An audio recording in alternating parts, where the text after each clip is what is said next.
Ser podcast. Hola, ¿qué tal? Episodio desde el Festival de San Sebastián con lo mejor de este certamen y también lo peor. Semana grande de estrenos con veteranos en forma. Cerrar los ojos, el gran regreso de Víctor Erice con una historia sobre la memoria y el poder del cine. También de Woody Allen con su comedia francesa Golpe de Suerte. Con ellos charlamos y hablamos también de la nueva película de Koreeda, de The Creator y de las nuevas series que ya se pueden ver en plataformas. ¡Acción!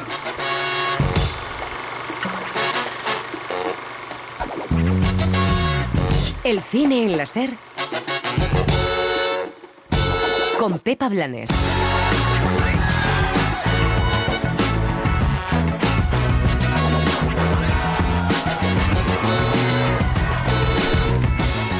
La semana nos deja dos ideas. Por un lado, la cantidad de títulos y miradas que está aportando el cine a la violencia contra las mujeres y el machismo. Si hace unos años los estudios se negaban a hablar de ello en las películas porque no interesaba a nadie, decían, el éxito de cintas como Barbie va a hacer que sea muy difícil que los señores de la industria no quieran apostar por estos contenidos. De ahí que en San Sebastián hayamos visto toda una ristra de títulos que abordan este tema, desde todo tipo de géneros, además, más independientes como Corno o más mainstreams como The Royal Hotel, que usa el western y el terror para contarlo. Por otro lado, hoy es una semana de celebración en el cine español porque Víctor Erice, Premio Donostia 2023, regresa por fin con un largometraje. Cerrar los ojos es una película imperfecta, pero es todo un acontecimiento, una reflexión sobre la memoria y un ejemplo de que a pesar de la tecnología, la inteligencia artificial, las pantallas o las redes sociales, otro tipo de cine sigue siendo posible.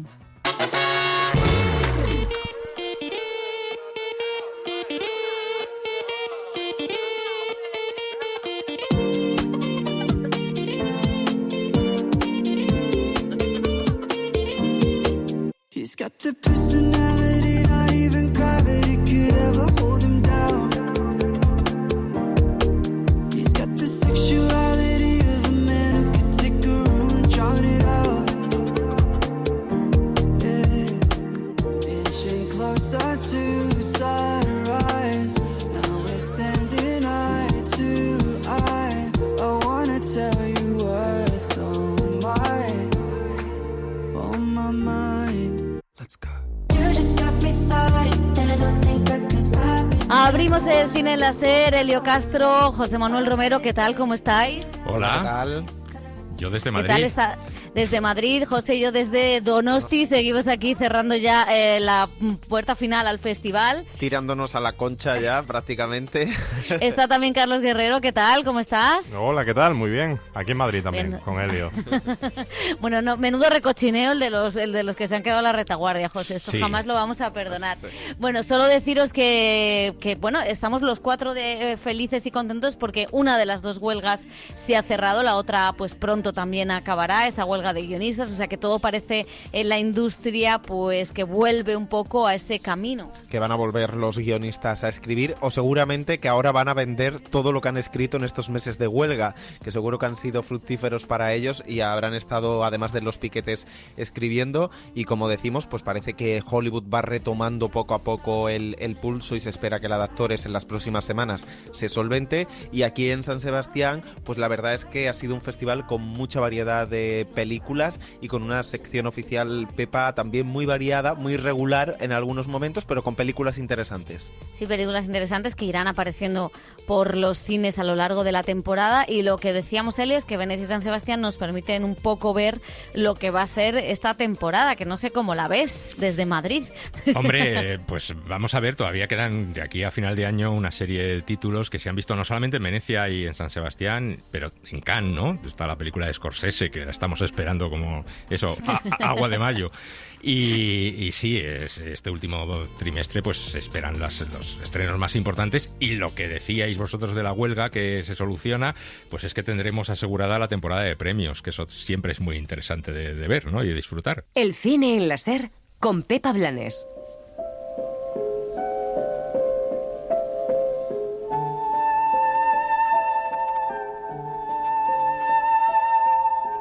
Y el que ha sido el broche final a este Festival de San Sebastián ha sido la llegada de Víctor Erice, que ganó la Concha de Oro aquí hace 50 años con El espíritu de la colmena. Estás muy callada. ¿Qué es lo que todavía le falta a don José? silencio, Isabel. Contesta cuando se te pregunte. Los ojos. Bueno, pues ahora recoge Premio Donostia toda su carrera, compuesta solo por 4 largometrajes: El espíritu de la colmena, El sur, El sol del membrillo y una última película que, tras décadas sin rodar, llega a los cines este fin de semana. Es uno de los estrenos. La película ha pasado por Cannes, también por aquí por Donosti, como decimos, es Cerrar los ojos. Habla sobre la memoria, sobre la identidad y sobre desaparecer, en la que el director dialoga pues con todo su cine. El que estrenó y también el que se quedó a medias, ¿no? Como esta adaptación del Embrujo de Shanghái o aquella versión de una historia de Borges que quería adaptar. Un director de cine retirado acude a un programa de televisión para buscar a su amigo, actor de sus películas, que desapareció hace décadas. Manolo Solo es ese director, con muchas similitudes con Erice. Ana Torrent es la hija de ese actor, al que interpreta José Coronado.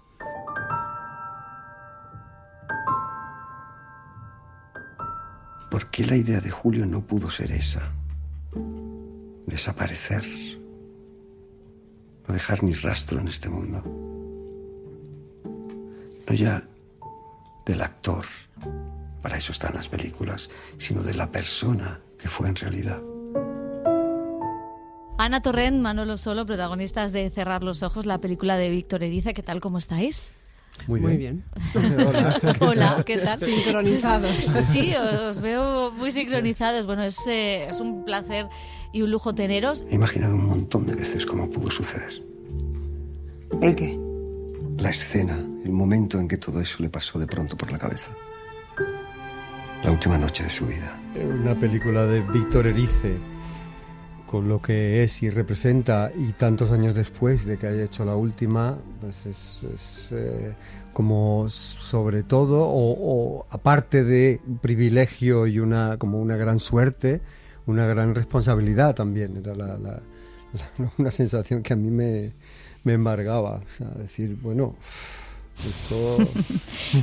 esto lo va a ver algunas personas. Algunas. Y encima con un papel que es un poco más complejo porque tiene tintes, o sea, no vamos a decir Víctor lo ha dejado claro en la prensa francesa, que no es un trasunto de él, pero sí que es verdad que tiene cosas de reflejos de su cine, también de cosas de su vida, ¿no? O sea, hay cosas de... Entonces, esa responsabilidad de hacer un papel que es, que no es, no sé si eso todavía lo ponía más tenso la cosa. Sí. Literalmente. Sí, es que es una doble responsabilidad también. Que tampoco Víctor te comentaba mucho del personaje, ¿no? Y en este caso tampoco me da cierto pudor también a mí preguntarle por la posible conexión de ambos, y entonces, bueno, yo me abandoné al misterio, que era lo que él pedía. Eso es lo he oído decir, ¿no? Que os decía que os abandonarais al misterio. Lo dijo siempre. ¿Qué es eso? ¿Qué es eso? No sé exactamente qué es, ¿Se puede pero explicar? lo estuve intentando buscar toda la película, vamos. Y en tu caso, que es una pregunta que no te van a hacer nunca, ¿cómo ha sido este reencuentro 50 años después? Ay, pues mira, eso no me lo habían preguntado. Esta cosa tan original, ¿no? Pero claro, una de las cosas maravillosas de la película es ver a Ana Torrent. Manolo Solo está estupendo, te queremos mucho, pero claro, ver a la niña, o sea, es una hay varios momentos mágicos, uno de ellos es ese final, esos ojos otra vez en la sala de cine, o ese Soy Ana, de nuevo, ¿no?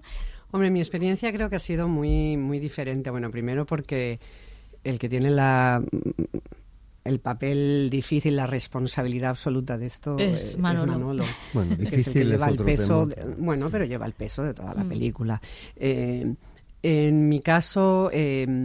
conocí a Víctor, y nos hemos tratado todos estos años, tengo una amistad con él, entonces a mí tenía otra relación con él, otra forma de comunicarme con él, o de entenderle, porque me conoce mucho y yo le conozco mucho, entonces yo sabía muy bien ese abandonarse al misterio, yo sabía muy bien qué parte de mí quería que yo mostrara, que Ana conoce, que quería que estuviera ahí. Entonces, en ese sentido, entendía su lenguaje de esa forma, ¿no?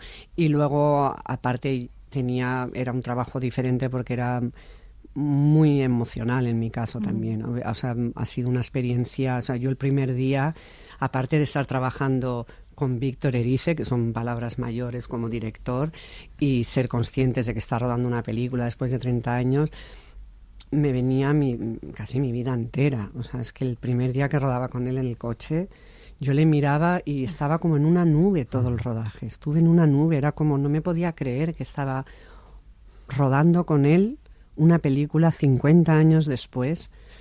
Fue muy, muy especial, muy, muy mágico, la verdad. ¿Tú crees que la gente se acuerda de él? No todo el mundo, pero más de uno sí.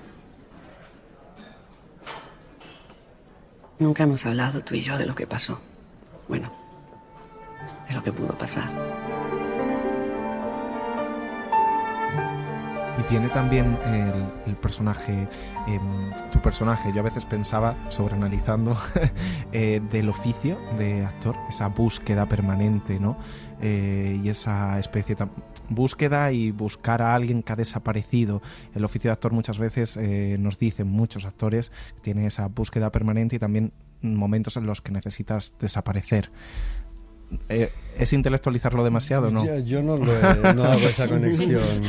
Vosotros tampoco queréis ya analizar más después de esta película. No, hay referencias a muchas cosas de la vida de Víctor. Hay referencias como director, hay referencias incluso a los actores. Sí, hay muchas referencias a la identidad.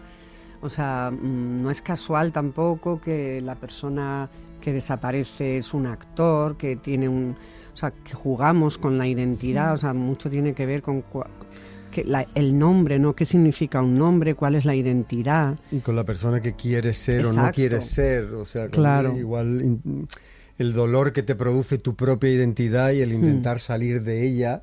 Y en la película hay un personaje que lleva casi toda su vida, desde que se produjo la situación que los separó, lleva toda la vida intentando hacer eso, y otro que lo ha conseguido ya, que está en el otro sitio, que ya ha huido de él.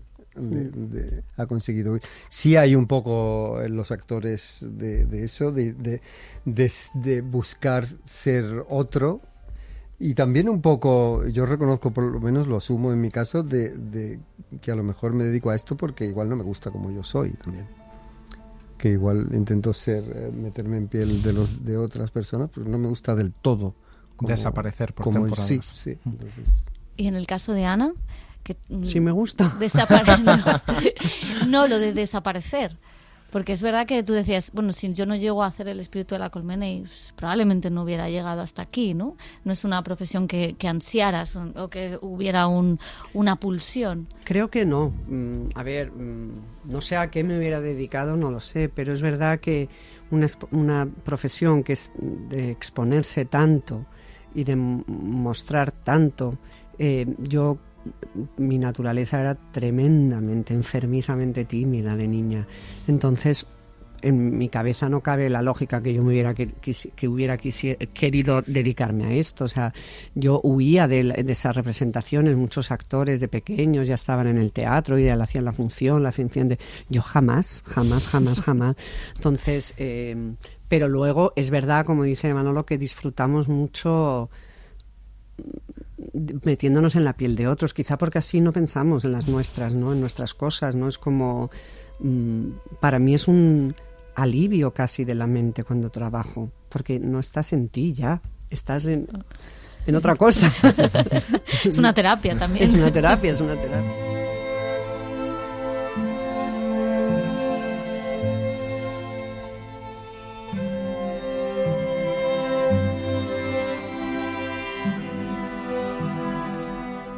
Pues Manolo Solana Torrent, muchísimas gracias, que vaya muy bien. Gracias, muchas gracias.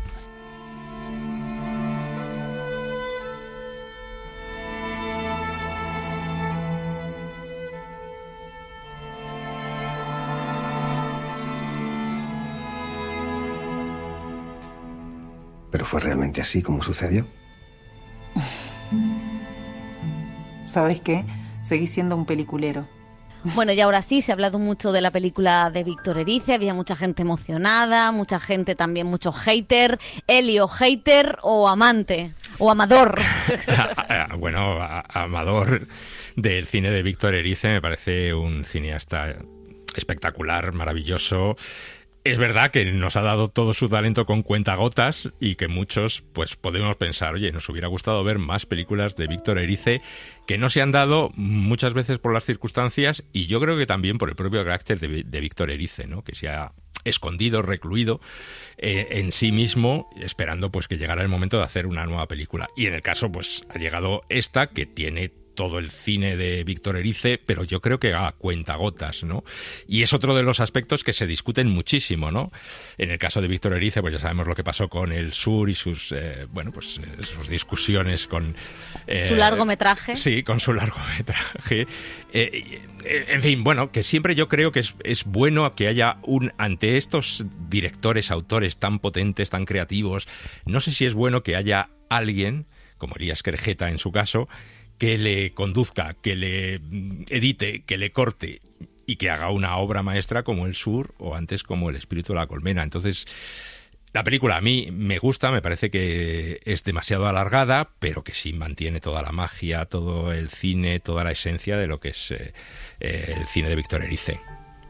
Bueno, sí, ante todo es que es un hito, yo creo que es un hito para el cine español que un autor con tan pocas películas, con esta filmografía tan corta, pero llena también de premios en los grandes festivales internacionales. Decía Pepa, la película se presentó en Cannes y era realmente un acontecimiento para los franceses ese estreno, y también lo debería ser en mayor medida quizá para el cine español, porque estamos hablando de un autor muy importante que ha influido en generaciones y en generaciones de cineastas españoles. Ahora bien, vuelve, como decimos, 30, 40 años después, vuelve con esta película en la que se permite, y nadie se lo esperaba, que volviera con una película de ficción, con actores del momento, en la que se permite jugar a lo autorreferencial con mucho de su cine, con un tema que siempre ha estado presente, que es su mirada a España y a la memoria, también con el poder de las imágenes, con ese efecto terapéutico casi que tiene la imagen para él, con los problemas en los rodajes, que solo conoce él bien, y la verdad es que la película, ahora entraremos más a fondo a comentarla, pero es irregular, pero tiene momentos de gran belleza y de magia que solo alguien como un genio como Víctor Erice puede componer esas imágenes. Yo os compro que es una película que es irregular, que es demasiado larga, ¿no? Pero realmente yo cuando la viví como algo muy emocionante, porque bueno, pues lo he contado otras veces, pero en Cannes estaba todo el cine español, había muchos admiradores de Víctor Erice, y la verdad es que había algo de mágico en volver a ver aquello, lo que Erice se había fijado tantos años después, que sigue siendo lo mismo, como decía José, lo que se ha fijado en otros largometrajes. Hay sobre todo muchas referencias al Espíritu de la Colmena, con una escena más al final, donde Ana Torrent, con esos ojos negros impresionantes que sigue teniendo, ¿no? Que tenía de niña en El Espíritu de la Colmena y que tiene ahora. Si en aquellos ojos descubría el cine, aquí descubre lo que el cine puede hacer ahora, ¿no? Por ella, por esa mujer que ha perdido a su padre o que no sabía dónde estaba su padre. Y a mí me gusta el recomponer el puzzle que supone esta historia. Me parece que hay escenas como una conversación que tiene el personaje de Manolo Solo, ese alter ego de Erice, que está estupendo, con Soledad Villamil. Me gusta la escena en el Museo del Prado. Me gusta como determinadas cosas. Hay otras que quizá me sacan o que me parecen que quizá no están del todo bien encajadas, pero en general la historia sobre el tiempo, sobre la identidad, sobre quién es uno, qué recuerda a uno, sobre si uno es capaz de desaparecer o de dejar de ser y que no lo vean nunca, me parece que son temas que a mí sí me emocionan. Elio, no sé si quieres añadir. Sí, no, que son todos los temas. Julia no quiere que añadas nada, no quiere que hables de Erice. No, que me parece lo que decís, un acontecimiento que me gustaría ver más películas de Víctor Erice en los próximos años y que siga siendo ese cine con ese punto de magia, ese punto casi artesanal de búsqueda de las imágenes, de búsqueda del significado del cine, de búsqueda de lo que los espectadores también encuentran en el cine para explicarse a sí mismos. O sea que para mí o sea, yo aconsejaría a todos los oyentes que vayan al cine a ver esta película, por supuesto. Sí, yo creo que también tiene algo que es innato a Víctor Erice y que es muy difícil de conseguir. Él parece que es fácil, pero esa idea de búsqueda que decía Elio, con la que se desarrolla toda la película, y esa idea de misterio que nos decían los actores, toda la película está impregnada por una aura extraña, que eso solo se puede conseguir, pues bueno, aparte de, imagino, en rodaje, en el montaje, en las sensaciones que genera la película o cómo la desarrolla él, y acompañas a ese personaje. Es cierto que la película quizás alarga por momentos, que no todos los actores, hay que decirlo, están en su mejor nivel, especialmente Ana Torrent y Manolo Solo están fantásticos, pero luego creo que tanto la apertura de la película y ese inicio de la búsqueda como ese final, especialmente ese final volviendo, cerrando un círculo casi, no vamos a decir nada, spoileré, en la sala de cine, creo que consuela o de alguna manera restituye lo que ha podido fallar en algunos momentos anteriormente en la película.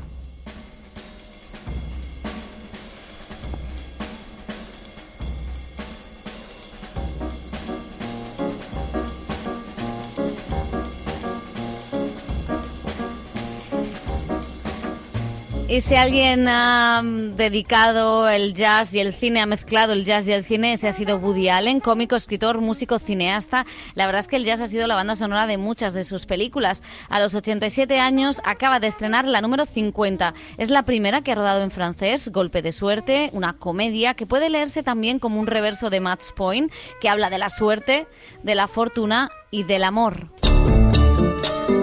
¿Qué pasa? No sé por qué te estoy llamando. ¿Con quién hablabas? ¿Cuándo? Pues ahora te he oído y parecías muy estresada. ¿Pero qué estoy haciendo? ¿Por qué solo pienso en ti? Cariño, deberías sentirte halagada de tener un marido que te considere un tesoro. ¿Estás sola? Sola con mi periódico, sí. ¿Eres feliz con tu pareja? Eso creía hasta ahora. El director neoyorquino, señalado, como saben, por el Me Too, estrena solo en Europa, pero no pierde la esperanza de volver a rodar en su ciudad, en Nueva York, su próximo guión. Habla de su herencia como espectador de cine europeo, de Bergman, de la Nouvelle Vague, también de su forma de rodar, acabar a las 6 de la tarde para ir a ver el fútbol, no como Scorsese y Spielberg. También habla de lo políticamente correcto y de que esta película sobre ricos que no pueden comprar su suerte.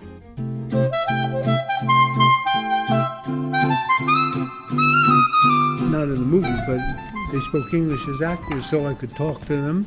And it was the exact same thing. I worked with this cameraman. Ha sido igual que rodar en inglés. Ninguna diferencia. Durante la película no hablan inglés, pero después los actores sí lo hablan conmigo. Llegábamos por las mañanas, yo les daba las órdenes, que eran muy pocas, leían el guión y sabían lo que tenían que hacer. Fue fácil. Rodaban la escena y yo sí podía ver si alguien estaba demasiado enfadado o si alguien estaba demasiado afectuoso. Es sentido común. Solía dar órdenes si hablaban más rápido o si hablaban demasiado lento. Puedes ver una película japonesa y darte cuenta de si son actores buenos o no. ¿Fanny? ¿Fanny Mogo? Alain Aubert. Espera, ¿tú no escribías artículos en el periódico del instituto? Sí. ¿Eres tú? Sí, soy yo. Sí. Oh, I'm glad you feel that way because you know, the actors, I let the actors. Me alegra que pienses eso, quizá porque dejo a los actores que digan lo que quieren decir y que a veces no hagan caso del guión. No importa que improvisen siempre que entiendan el punto de vista.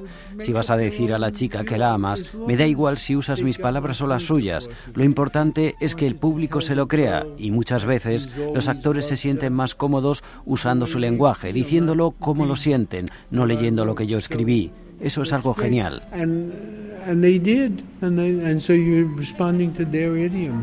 Es increíble encontrarnos aquí. ¿Qué haces? Pues iba a trabajar. ¿Y tú? No íbamos a la misma clase, pero te veía por los pasillos. Y teníamos a la misma profe de literatura. ¿La señora Dufresne? La señora Dufresne. Ah, la señora Dufresne me encantaba, sí.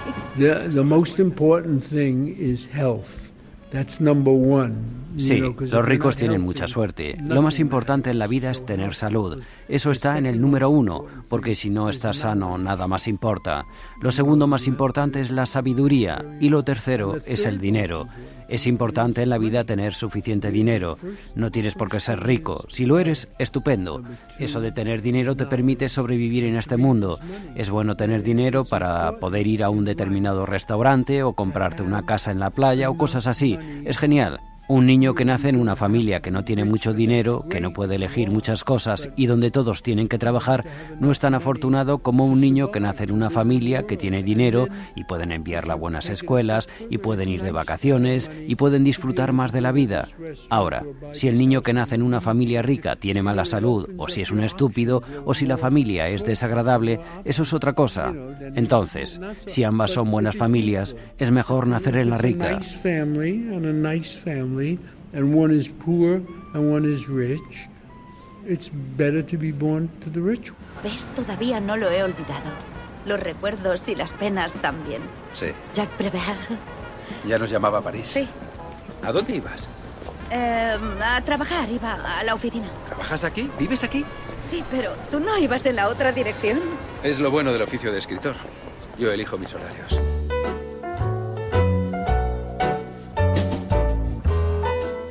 I've had a lot of love, I must say, in the United States over the years. They've been very nice to me and Me he sentido muy querido en Estados Unidos. Han sido amables y los críticos y el público siempre han pasado por alto los errores en mis películas. Se centraban en lo bueno y dejaban lo malo. He tenido éxito entre el público americano. Es verdad que en Europa me apoyaron desde el principio. Cuando hice mi película en Francia e Italia, me trataron como uno más, como si fuera europeo. Con el paso de los años, si hacía una película que no era tan bien recibida en Estados Unidos, en Europa sí encontraban cosas buenas que destacar. No puedo hablar mal de Estados Unidos. Han sido muy generosos, pero en Europa siempre he sentido más cariño. La gente me pregunta siempre el por qué. Solo se me ocurre que cuando empecé me gustaban tanto las películas europeas que eso es como que se te mete en las venas, como cuando un músico escucha a Charlie Parker. Esa influencia es la que ha calado en mí. La segunda cosa es que creo que cuando las traducen a otros idiomas ganan mucho más. Son incluso mejores películas. Then when they were translated, they were better. You know that somebody translated them in Rome and Paris and they were better in another language. ¿Y si Jean sabía que lo estabas engañando? Mamá. ¿Y sospechaba de ti? No, imposible. Tanto como para hacerte seguir. ¿Pero cuándo y cómo? Por un detective privado. ¿Pero qué tonterías dices? Tú alucinas. Yo sé de buena tinta que contrató a un detective para que te siguiera. ¿Y tú cómo lo sabes? You don't need as much energy as you think. You know, a hard job. No necesitas tanta energía como parece para dirigir. Un trabajo duro es el de quien conduce un taxi o quien trabaja como obrero. Esos son trabajos duros. El de un maestro de escuela que cada día tiene que atender a los niños. Pero el mundo del espectáculo no es difícil. Hacer cine no es ir a la luna, no es una ciencia exacta y no necesitas tanta energía. Cuando llegas por la mañana, todo el mundo te trae el café y está disponible para ti. Tú les dices todo lo que tienen que hacer y lo hacen. Corriges, les dices que lo hagan de nuevo, o que han estado brillantes, o que han estado mal. Yo siempre he sido un vago, no he sido como Spielberg o Scorsese, que dan las 10 de la noche y todavía están buscando la toma perfecta. A mí eso no me importa tanto. Yo a las 6 de la tarde ya había acabado, seguro de que la toma era lo suficientemente buena. A esa hora ya me voy a casa, ceno y veo el partido de baloncesto o béisbol. Fui a ver a ese detective con la excusa de que mi marido me engañaba y quería que lo siguiera. Le dije que iba de parte del señor Jean Fournier, que estaba encantado con los servicios prestados con su propia pareja. No me puedo creer lo que estoy oyendo. I've been in awe of a million things. I've been in awe Me he sentido fascinado por millones de cosas, por conocer a escritores, actores, directores, músicos, por tener millones de ídolos con los que he podido hablar. Tengo fotos en mi casa con muchos de ellos. Por ejemplo, con Ingmar Bergman.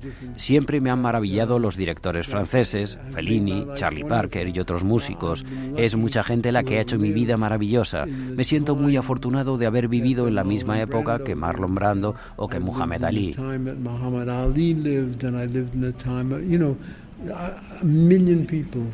No me siento tranquila cuando estamos fuera. Por eso ha sido buena idea venir aquí, lejos de la galería.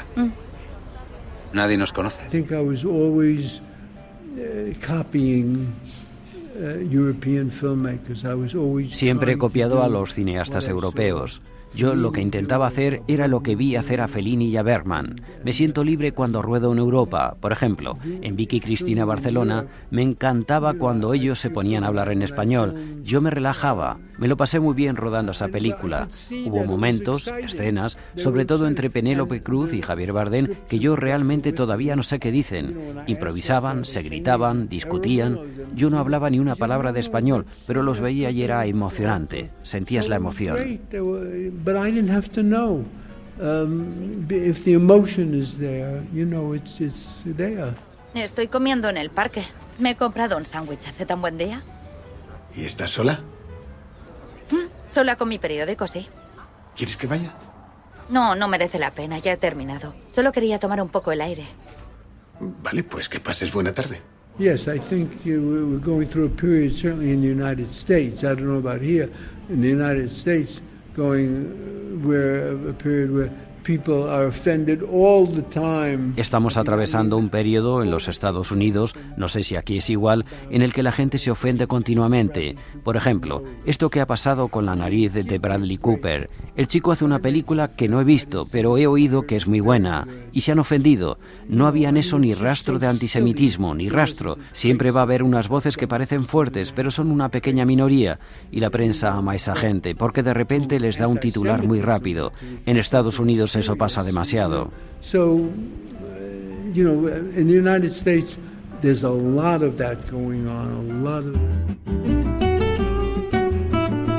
Pues parece, Elio Castro, que hay consenso en que esta es de las pelis buenas de Woody Allen, que últimamente nos tiene acostumbrados a esto de peli al año, ¿no? Sí, Rifkin's Festival, que transcurría precisamente en el Festival de San Sebastián, no es precisamente de sus mejores películas. A mí, Día de lluvia en Nueva York, me gustó algo más, pero bueno, irregular, Wonder Wheel también. En cambio, esta sí que tiene toda la esencia del cine de Woody Allen y de los temas que podemos encontrar en Match Point, en Delitos y Faltas. Habla de la suerte, habla del destino, habla del amor, habla de unos personajes un poco perdidos en la ciudad y que intentan encontrarse también a sí mismo con amores pasados. En fin, es una película que, sin ser tan buena como Match Point, sí que nos recuerda al mejor Woody Allen. Tiene destellos y no se le nota absolutamente nada que ruede en una lengua que no es la suya, ¿no? En francés, porque parece todo tan natural, que va todo prácticamente, pues hila una cosa con otra, una idea con otra. Los actores parecen absolutamente naturales, se encuentran en su entorno. Bien es cierto que, claro, París es una gran urbe, él está acostumbrado a rodar en las grandes urbes como Nueva York, y que se encuentra con personajes que pueden ser indistintamente pues los mismos en Nueva York o en París, pero la verdad es que es una película que se ve con muchísimo agrado y en donde, repito, te reencuentras con el Woody Allen de siempre.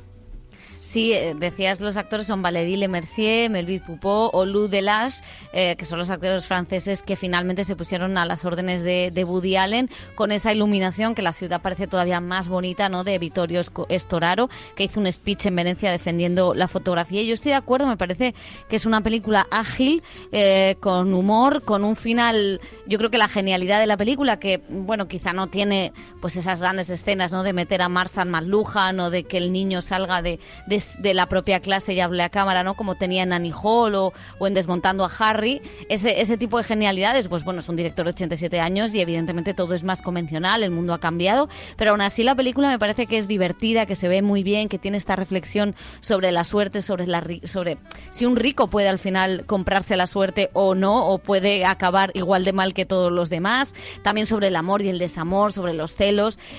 A mí la verdad es que me gusta mucho, me parece una comedia bastante fresca, bonita, y hay una cosa que él miente, porque luego las actrices nos decían, bueno, es que él habla francés, o sea que en realidad él habla francés.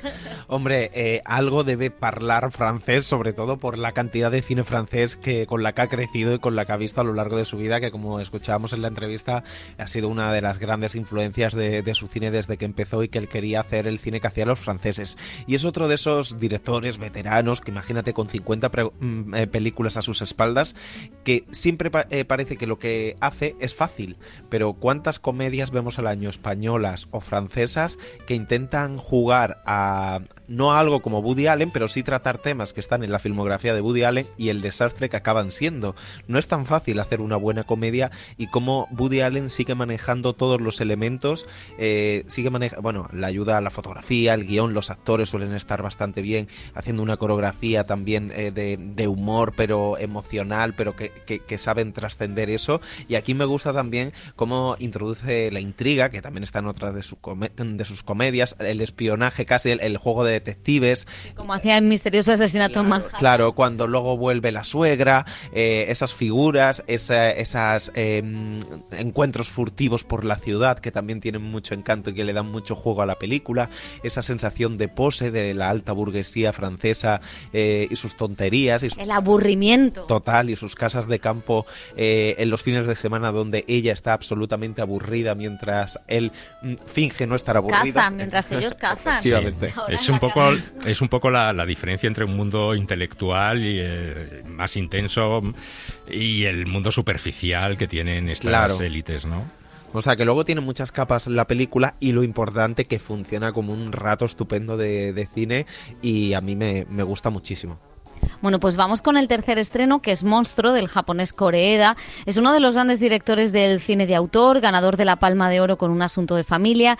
Presentó en el Festival francés este drama íntimo en el que homenajeaba al Rashomon de Kurosawa, contando una misma historia desde varios personajes para entender un suceso que ocurría en un colegio. 2 niños, un profesor, una madre y una directora, estaban implicados en una especie de juego por encontrar o decir la verdad. ¡Minato!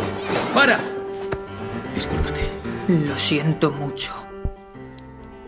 Profesor Hori, ¿usó usted la violencia con mi hijo o no? Lo lamentamos profundamente. Minato es un abusón. Está acosando al pobre Yori Hoshikawa.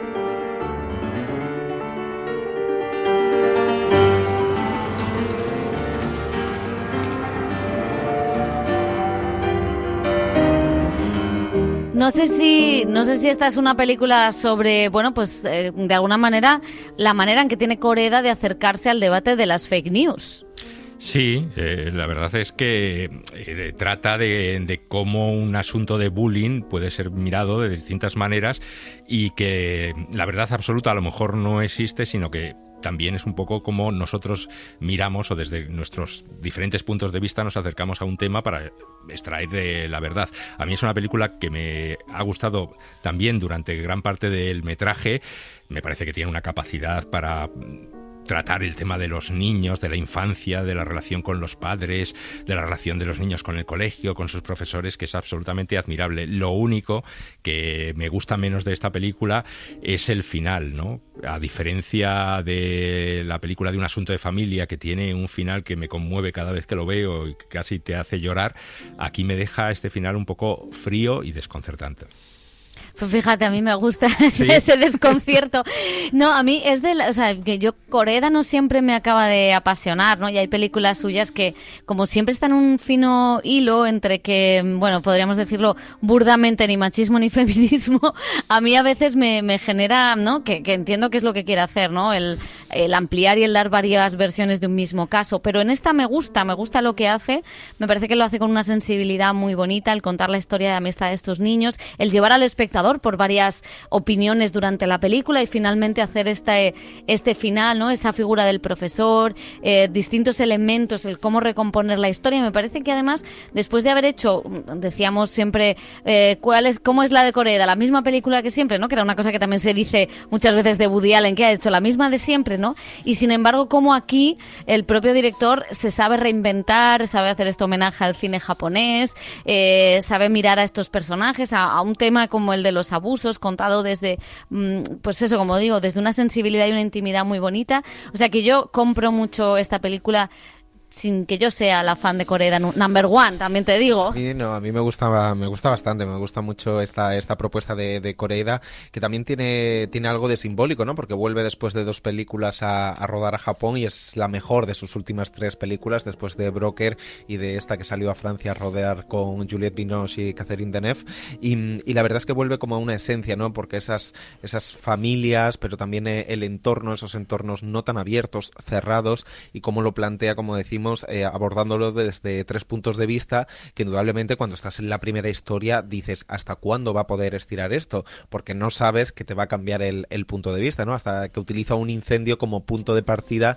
de las 3 historias para que entiendas que te va a mostrar 3 puntos de vista. Y yo creo que es muy interesante porque al final habla como de lo oculto, de la vergüenza también de admitir algunas cosas o algunas relaciones, de esa presión que hay en los colegios, de la educación pública de Japón. Sabemos que Koreeda, al final, todas sus historias familiares trazan una panorámica del Japón de hoy que es bastante contundente, y ahí deja su opinión. Y yo creo que va hilando todos los elementos bastante bien, y en el fondo también nos dice la dificultad de ir en estos tiempos a la raíz de los problemas, de encontrar la profundidad en las cosas, y lo que queremos solventarlo todo muy rápido, tanto esa madre un tanto desquiciada porque expulsen a un profesor, como un profesor que tan patoso que no sabe cómo defenderse y se mete en más problemas todavía, ¿no? Y al final la clave, como muchas veces en el cine de Koreeda, están los niños o están en los personajes infantiles que él también dirige y domina. Y a mí también me gusta el final.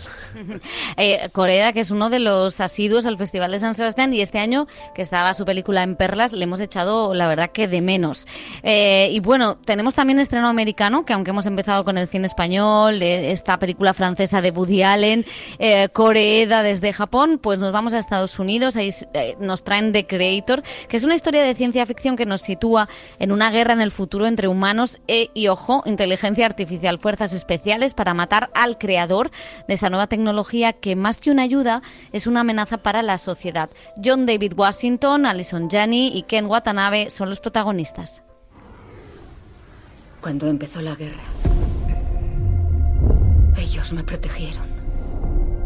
Me cuidaron mejor que ningún humano. No son personas, Maya. Solo programas. Hoy hace 10 años, la inteligencia artificial creada para protegernos detonó una cabeza nuclear en Los Ángeles. Esta es una lucha por nuestra propia existencia. Gareth Edwards es el director de Godzilla. Ha estado en Madrid hablando de esta película que introduce los dilemas de usar la inteligencia artificial. No tenía una agenda sobre la inteligencia artificial. Era, ya sabes, como la santa trinidad de la ciencia ficción. Las 3 cosas serían extraterrestres, naves espaciales, robots. Y había hecho una película sobre extraterrestres y había hecho una con naves espaciales, Star Wars. Y por eso tenía muchas ganas de hacer una sobre robots, porque me encanta la ciencia ficción. Y para empezar, utilizaba la inteligencia artificial solo como una metáfora de las personas que son diferentes a nosotros y de cómo siempre terminamos viéndolas como el enemigo y con ganas de, ya sabes, erradicarlas. Así que era ese tipo de cuento de hadas lo que me atraía. And so it was that kind of fairy tale story that I was like gravitating to. Bueno, pues Carlos ha estado con Gareth Edwards. ¿Qué tal la película y qué tal entrevistarle? La película es muy chula, la verdad es que me ha gustado mucho. Sí es verdad que hemos tenido la oportunidad de hablar con él, de hablar con Gareth. Dirigió Godzilla en 2014 con Bryan Cranston, que además justo acababa de terminar Breaking Bad, estaba muy cotizado. Y también dirigió Rogue One, un spin-off de esta tercera ola de películas de Star Wars de la década pasada. Yo creo que ahora en The Creator sí la escribe él, el guión sí es suyo, a diferencia de estas 2 anteriores. Y yo creo que el hombre pues es un apasionado de la ciencia ficción, a lo que se ha dedicado como director en su carrera, y yo creo que sabe coger muy bien toda esta acción, todo este drama que caracteriza una buena película de ciencia ficción. Sí creo que cae en algunos, arquetipos clásicos, vamos a decir, por no decirle tópicos, que decirle tópicos queda un poquito feo, como esto, la figura paterna, ¿no?, que defiende al niño pequeño y que lo saca adelante de un mundo distópico. Hay una especie de alegoría de la guerra de Vietnam, porque la película se rueda en el sudeste asiático, que yo creo que que bueno, que no termina de llegar tampoco a ninguna parte, pero en general, para ser, ya te digo, la primera película que dirige él, a mí me ha gustado mucho, y yo creo que dentro del género, dentro de la ciencia ficción, la salió una película muy, muy entretenida de ver, plantea un universo muy interesante, porque además mete todo esto de la inteligencia artificial, que la película comenzó a rodarse en 2022, el ChatGPT salió en noviembre de 2022, entonces como que le alcanzó un poquito en el rodaje. Y merece mucho la pena verla, sobre todo, ya te digo, para los fans de la ciencia ficción. A mí también me ha gustado mucho la película. Yo estoy de acuerdo con lo que dice Carlos, pero me parece lo más interesante es ese enfrentamiento entre Estados Unidos y Asia, ¿no? Que también geopolíticamente estamos viviendo en estos momentos, ¿no? Bueno, pues interesante The Creator, cuando José y yo volvamos de San Sebastián, si algún día volvemos. Para la fiesta del cine. Exactamente, que la semana que viene es la fiesta del cine. Y hay más estrenos, como la nueva entrega de Saw, que ya suma 10 películas atormentando a los espectadores con violencia, torturas y terror. Hola a todos. Es hora de jugar a un juego. Todos fingisteis curarme. Pero lo que he planeado para cada uno de vosotros es muy real. Y menos miedo dan los mercenarios, esos mamporreros casi jubiletas que en otro tiempo eran héroes del cine de acción como Sylvester Stallone, que vuelven con una nueva misión. Tengo un problema y necesito tu ayuda. No vayas a cagarla.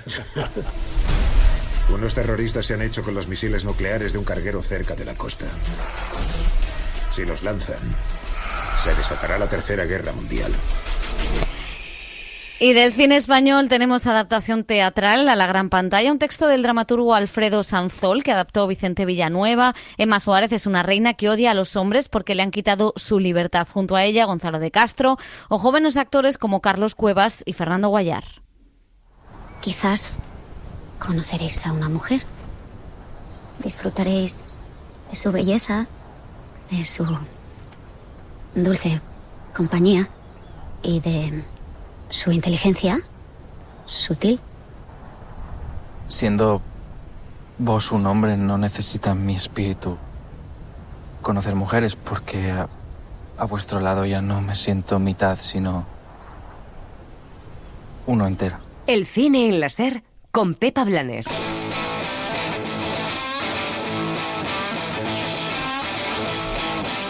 Las series.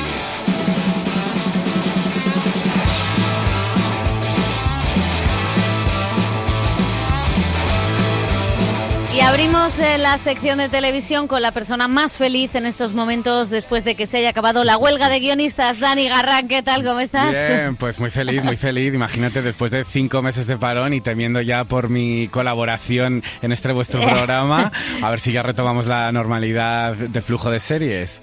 Eres un exagerado porque las series no... O sea, bueno, hasta agotar las series podríamos aguantar 10 años. Eso es verdad, con lo que hay verdad. rodado y grabado y de todo. Bueno, veremos cómo se configura el calendario de los próximos estrenos y, como dice José, se van a poner a rodar todo lo que han escrito en estos días de parón, pero bueno, las plataformas es verdad que no dejan de presentarnos nuevos estrenos. Esta semana llega la que muchos medios han descrito como la sucesora de Line of Duty, otro drama policial británico.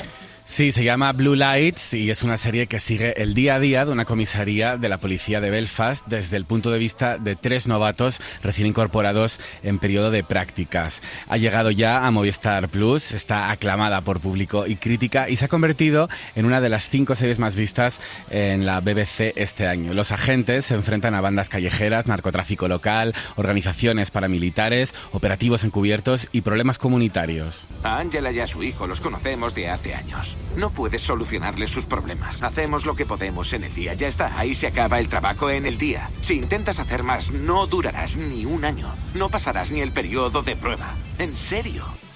Hay un factor que sobrevuela toda la serie y es el conflicto de Irlanda del Norte. Han pasado 25 años desde que se aprobaron los acuerdos del Viernes Santo que pusieron fin a 3 décadas de conflicto violento con Reino Unido. Sin embargo, los policías siguen mirando los bajos del coche cuando se van a subir a ir a trabajar y siguen diciéndole a sus hijos que mientan sobre su trabajo. Los creadores pasaron años trabajando en el periodismo en su Irlanda del Norte natal, muy al estilo de David Simon, y para escribir el guión estuvieron patrullando durante meses con policías y tuvieron largas conversaciones con agentes jubilados. Y vamos a seguir en Reino Unido. Por aquí no nos vamos, Dani. No, vamos con el siguiente estreno de la semana, que ya puede verse en Filmin.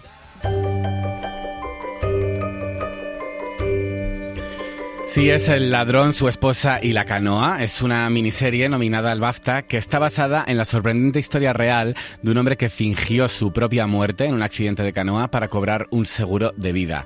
Se basa en la novela que el periodista David Lake escribió junto a la esposa y cómplice del estafador, y es desde el punto de vista de ella desde el que se cuenta la historia, que llegó a mentir a sus propios hijos sobre la muerte de su marido. No pienso participar en esto. No voy a contarle una mentira tan espantosa a la policía, ni a nuestra familia, ni mucho menos a nuestros 2 preciosos hijos. Yo no sería capaz de hacer algo tan cruel y tan horrible, y me duele mucho que tú sí. Así que no cuentes conmigo, ¿vale? Lo siento, cielo, pero antes prefiero acabar con todo que enfrentarme a la humillación de la bancarrota. Bueno, esta idea la hemos pensado Pepa y yo un poco durante toda la semana en San Sebastián, fingir aquí que hemos desaparecido. En la playa de la Concha. Efectivamente. Como ha hecho Víctor Erice, por otra parte. Sí, básicamente. Los actores Eddie Marsan y Mónica Dolan encarnan a esta pareja aparentemente normal que fue tejiendo una gran red de mentiras hasta que éstas le acabaron consumiendo. Ambos fueron declarados culpables de fraude y condenados a más de 6 años de prisión. La serie envuelve en forma de comedia negra una historia inverosímil donde cuesta pues mucho discernir entre la verdad y las fantasías del defraudador. Bueno, pues aún no hemos comentado tampoco una de las series con mejor crítica del año, que llega con algo de retraso a España. Vamos a ver si debemos ver o no Poker Face.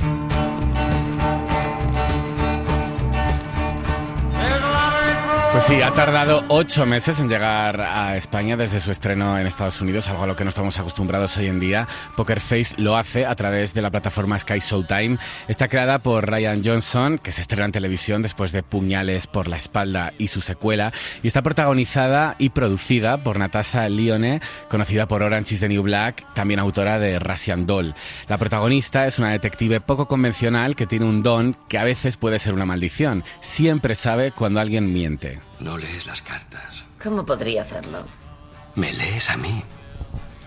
Aunque no es por una sola cosa, como un tic en un ojo. No. Es algo general. Sí. Sencillamente lo sabes. Solo sé que hay algo raro. Esa es la mejor forma de describirlo. ¿Sabes cuando alguien miente? ¿Jamás te equivocas? Voy a tocarme la nariz. No funciona así. No soy una adivina. No puedo predecir el futuro. No hay nada místico en ello. Solo sé si alguien miente de forma intencionada. El personaje se mueve a caballo entre el detective Colombo y se ha escrito un crimen con un humor y una puesta en escena que bebe de las últimas décadas del siglo XX. Tiene un diseño de producción muy particular, con una paleta de colores y unos escenarios cuidadísimos, imagen granulada y una reivindicación de esa América profunda y de la road movie. Es una de las comedias de la temporada y tiene 4 nominaciones a los Emmy, sí a esos Emmy que todavía pues no tienen fecha cerrada y no sabemos cuándo se van a celebrar. Bueno, empezaremos ya a marcar calendarios, que la huelga se ha acabado, que trabaje Dani, que lleva mucho tiempo planchando. Bueno, vamos a continuar con el último estreno español, que yo creo que nos puede hacer reflexionar sobre la identidad y las redes sociales.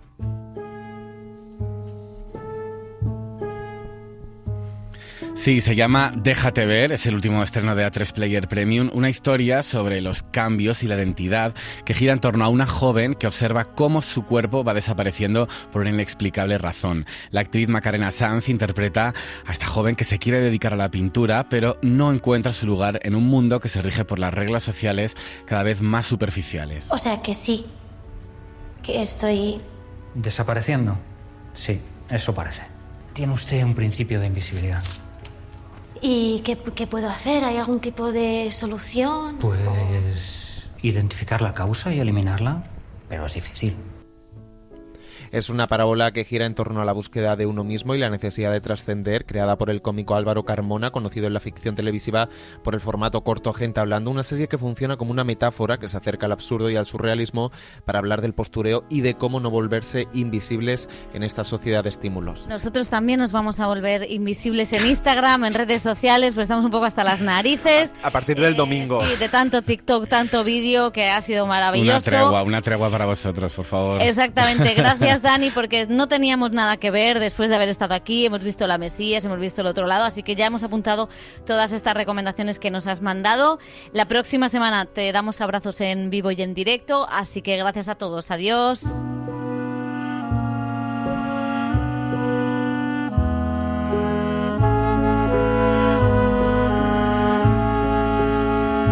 Para no perderte ningún episodio, síguenos en la aplicación o la web de la SER, Podium Podcast o tu plataforma de audio favorita.